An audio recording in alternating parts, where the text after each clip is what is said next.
45 manatlıq Benefit lineri yoxsa 1 manatlıq Sədərəkdən aldığım liner.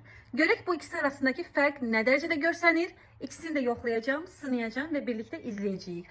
Sağ gözümə 1 manatlıq Sədərək lineri, sol gözümə isə 45 manatlıq Benefit linerini yoxlayaq. Görək ucuz ətin, görək ucuz ətin şorbası olurmu? Dəyərmi 45 manat vermək, yoxsa 1 manatdan da yola vermək olarmı? 1 manatlıq lineri qapağını indi açırıq. Açıldı.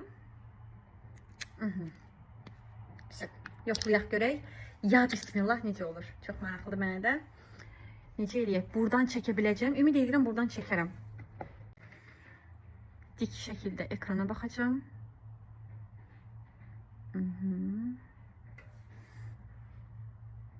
Formada aydı.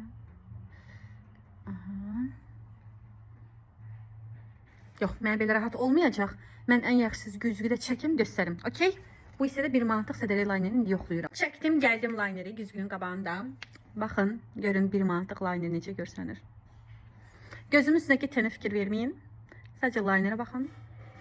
Qəşəng. Nə gözümü ağırtdı, nə sulandırdı. Yəni 1 manata görə super performans göstərdi və çox rahat yayıldı bu arada. Yəni heç qıcıqlandırmadı da.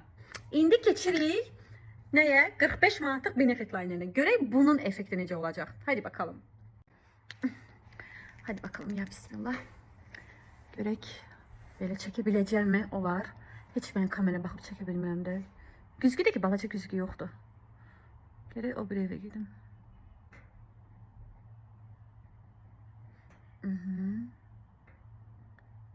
Ay yok, bu da rahat değil. Gene gözümün qabağında çəkim.